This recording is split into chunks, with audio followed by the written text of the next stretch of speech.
guys, Dave from Daiwai Kwoon here.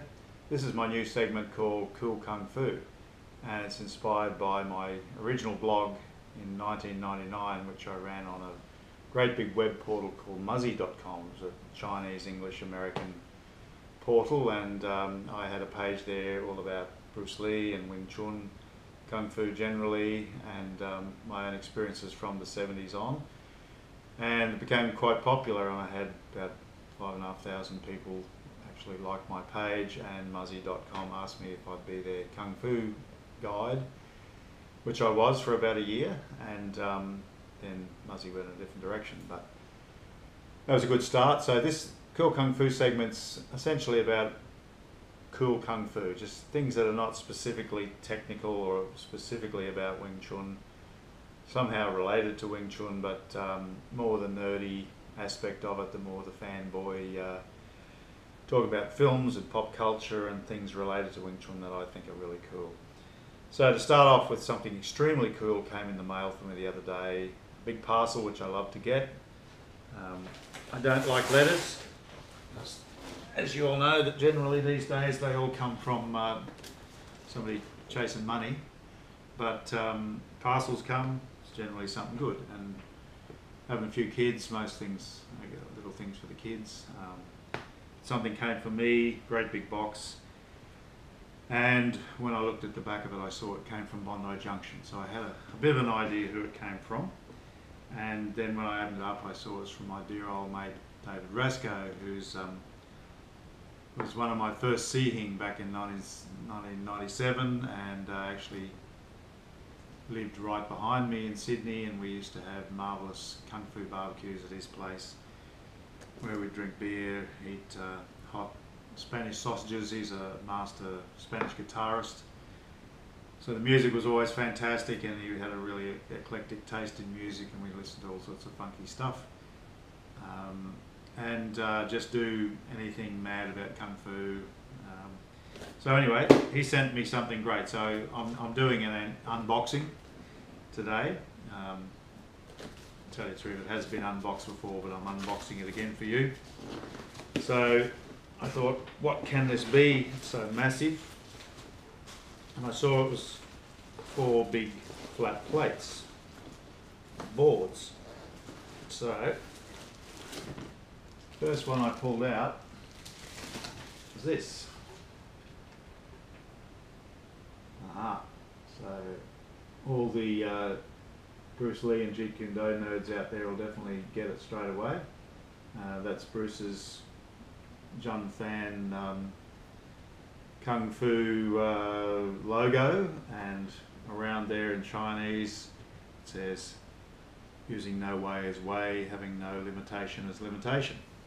So I was thrilled to see this because I'm a Bruce Lee fan, and tragic since way before most of you were born. To tell you the truth, I started being a Bruce Lee fan in about 66 or 67, whenever The Green Hornet aired in Australia. And I can tell you honestly, I was a huge fan. I loved that show. I used to race home from school to see it, and I really loved Kato. I didn't know his name was Bruce Lee. As a kid, you don't tend to know actors' names. I just loved Kato, and I used to imitate Kato in the schoolyard with my brothers and sisters, kicking and punching. So you could say I sort of started my Kung Fu journey back then, after watching The Green Hornet, and I was really devastated when it was dropped, as was Bruce. Okay, so there's 3 more, and those really in the know will probably know what these are going to be. Let's try to get them out in order. Okay, that's the second one.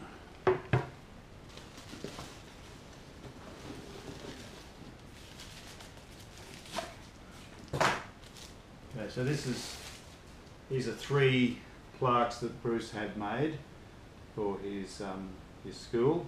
The first one indicates that people start off with, or even continue on in their martial arts journey with, partiality. So they prefer hard style, strength, fitness, energy, aggression,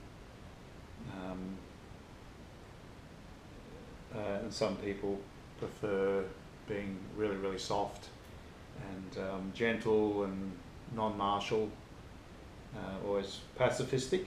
And Bruce's point here, as far as I know, was that these things are both running to extremes. You need to be a mix of both. So if you're strong and aggressive and whatever, that's not a bad thing in a fighter, but you need to mix it with softness and some gentleness, otherwise you can get yourself in situations you don't want to be in by being too aggressive. Same as the soft people, you can do soft things all you like, but if you freeze in a fight, you can't get angry and forceful, then it's pretty tough. So that's partiality, the running to extreme. This next one is the sort of the cultivated stage of fluidity, where a martial artist has brought these two, the hard and the soft, together in themselves and perhaps in the martial art they teach. And for me, what this represents is I keep really fit. I do a lot of exercise, weight training, special forces type core exercises, running, whatever I can get around to doing. And for me, it's the perfect balance to my obsession with the internal side of Wing Chun, with mind force, with internal Kung Fu, which is all about the mind. So I keep my mind and body both fit, and I aim to integrate them together. So fluidity is the two halves of the one whole. And lastly, this is my favourite. This is the most mysterious one. It's just a black square and it says, emptiness, the formless form. Very mysterious. What does that mean? Well, there's a lot to know about this, but emptiness really is where the art has become so ingrained in you, it's not a conscious thing. And what we aim to achieve in Wing Chun is unconscious power. The power that people have when they lift a car off their baby, or somebody who's in trouble. That people do incredible feats of strength. Animals do incredible feats of strength. It's hard to understand how it can be possible just with ordinary muscle and bone. In extremes, it brings it out in people, and Wing Chun, I believe, is about learning to access that power, and it's not something that happens overnight by any stretch of the imagination, but it is natural, the formless form. So they're going to be treasures and on my Kwoon walls very soon, and I'd just like to thank my mate Dave Brasco, a very generous and kind man, a good friend, for sending me that present. Okay, just linking up with that, my oldest copy of the Tao of Jeet Kune Do, I bought this one in around about 1984-85 to replace my original one, which I bought probably 1975, definitely in 76, I remember having it then, but pretty much when it first came out, I bought the Tao of Jeet Kune Do. There's Bruce's cool logo on the back. The thing about this book is it was the first sort of book of Eastern wisdom and Kung Fu I'd ever seen. I must admit that a lot of it, a heck of a lot of it, bamboozled me, but I liked it, and I felt like there was wisdom in here that eventually, as I grew older, got more experience in martial arts, more experience in philosophy, I would get, and that's exactly the truth. I've come to understand a lot of what's in here. Of course, those who've done their study know that a lot of this is written by other people, not Bruce Lee. And I believe, of course, that Bruce didn't intend this to be published as is. This was just brought out because we're all so hungry, and people who brought it out. But it contains heaps of Bruce's wisdom. What I most appreciate about this book is that I think it preserves a lot of Yip Man's wisdom and a lot of the elder wisdom of Wing Chun that was passed on to Bruce in Chinese, and he was just one of those unusual guys who wrote things down. So many people learn things, but it just gets lost because they don't tell anybody or they don't write it down. They don't use the technology available, simple writing or drawing, to save the thing. One thing I've always loved about this book, back then I used to like these drawings, but I love the fact that these characters look a bit like me. it's almost like a prophecy of what I'd become. And there's another scary bald guy in here somewhere. Anyway, here's another one of my treasures. I stuck this in here in the 80s when I was mad about Jean-Claude, and I actually had a T-shirt which said "Wrong Bet," and I'm pretty sure it had that picture on it. And when I went to Bali the first time in '92, I was wearing that T-shirt in Bali airport, and these very scary Balinese policemen came up to me with these machine guns and brown uniforms, and I thought, oh, they're going to go through me, check if I'm a drug dealer or something. They came up to me and said, "You're a kickboxer? Van Damme #1. And I said, yeah, I am sort of a kickboxer, yeah, and I was. I was one of the early kickboxers in the 70s, and not a professional, but I could have been, I guess. But he said, you kickboxer? And I said, yeah. And he goes, and he started slapping me on the back, and his mates came over, wanted to know about me. So it always helps to have a Van Damme T-shirt on, especially in the East. Next, these are very cool Kung Fu things. I was given these by my friend Dave Summers, who has a great Wing Chun school called Zong Mao Wing Chun, which means Panda Wing Chun, in Brisbane. And he's from our Chu Shong Tin lineage. He trained for years with the guys up the Sunshine Coast under Sifu Andrew Whitford, who started just a year after me in Sydney with the same Sifu gym, and he was a very devoted guy, and he's a great guy. Dave Summers is a great guy, and his crew there are great fellas. And when we had our Australian Wing Chun Federation conference last year, in years past we'd had sort of like plastic versions of these for everyone to use when we were looking at the Bar Chum Do form, but these guys made these wooden ones, and they've sort of settled down a bit. They had a very strong linseed oil smell, which I like. But these are remarkable. Like, anyone could make these. I've got real ones, of course, which I use, which are the blunt ones, but they're in the $250, $300 mark. You could make these for yourself if you had any facility of woodwork. And honestly, I love training with these. They really feel the same as the real thing. They're not as heavy, but you can test them out, get somebody to hold the blade, see what you're doing. Obviously you can play with them if you wanted to have play fights with other Wing Chun people. Imagine you're protecting a caravan going on the Great Silk Road and doing Kung Fu. And I don't know, if you carry them around your car, the police still might think they're a weapon, but just say, I just lump some wood, sir. For my kids, wooden swords. Do the job. Right, next. This is my latest thing. I'm going to do a whole video about this, but I got this idea from my Sifu Jin Fung's, what we call the Red Book, which is about Wing Chun weapons. And this is one of his ideas. It's probably been around for a while, but just get a tennis ball, drill a hole in it, put a rope with a knot, and I just hang this up when I'm doing pole training, and really helps stepping with the poles and just attaching yourself, connecting, as we try to do in all Wing Chun, connecting yourself, the pole, the tip of the pole with the ball, and going for it. It's quite amazing how you start to tune in. 50-cent ball, 10-cent string, rope. Good idea. Cool Kung Fu.